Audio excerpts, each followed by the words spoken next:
ওকে নিয়ে গেছিলাম ডক্টরের কাছে, আর এখানে প্লাস্টিকটা ধরে রাখছিলাম, ও যদি বমি করে তাহলে যেন প্লাস্টিকটা ওর মুখের সামনে ধরতে পারি, এই কারণে। তো ওকে ইনজেকশন দেওয়া হয়েছিল অজ্ঞান করার, বলা হয়েছিল অজ্ঞান হওয়ার আগে ও বমি করবে, তাই প্লাস্টিকটা এরকম ধরে রাখছিলাম। আর দেখেন এখানে ও অজ্ঞান হয়ে গেছে, ওর মণিগুলা সম্পূর্ণ ব্ল্যাক কালারের হয়ে গেছে। আমি জীবনে প্রথম দেখলাম এরকম, আর আমি দেখে এত ভয় পাইছিলাম, কান্না করে দিছিলাম।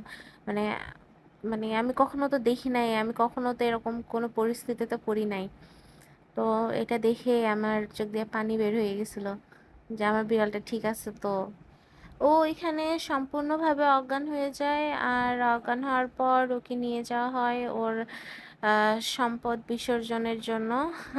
ওর মেনলি সম্পদ বিসর্জন দেওয়ার জন্যই ডক্টরের কাছে নিয়ে যাওয়া হয়েছিল। বিড়াল অজ্ঞান হয়ে গেলে যে চোখ খোলা রাখে আমি জানতাম না।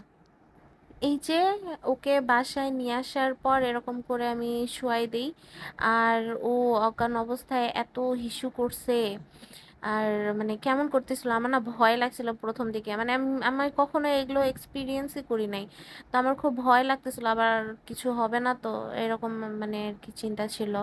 তো আল্লাহর রহমতে কিছু হয় নাই, সব ঠিকঠাক ভাবে ভালোভাবেই দিনটা পার হইছে আর কি, আলহামদুলিল্লাহ। আর তাছাড়া আমি এইসব বিষয়ে এত বেশি সিরিয়াস যে কি বলবো, একটু 19 থেকে 20 হইলো কি না হইলো, আমার বিড়াল আমার পাখির কিছু হইলো কি না হইলো, আমি পুরা টেনশনে পড়ে যাই। হ্যাঁ, তখন কি করব না করব, কিভাবে ওদের ঠিক করব না করব, এগুলা নিয়ে আমার টেনশন হয়। যাই হোক, তো হচ্ছে ওর আর কি এই যে সম্পত্তির বিসর্জন হয়ে গেছে এখানে, আর এই যে দেখেন হিসু করে দিছে একদম ভরে ভরে, অজ্ঞান অবস্থায় ও হিসু করে ভাসাই দিছিল একেবারে। আর আমি তো টেনশনে পড়ে গেছিলাম যে কেন এরকম করতেছে ও।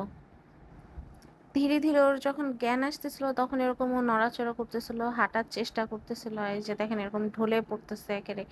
যাই হোক, আমার মিমা সম্পত্তি বিসর্জনের এই এক্সপিরিয়েন্সটা আমি শেয়ার করলাম আপনাদের সাথে।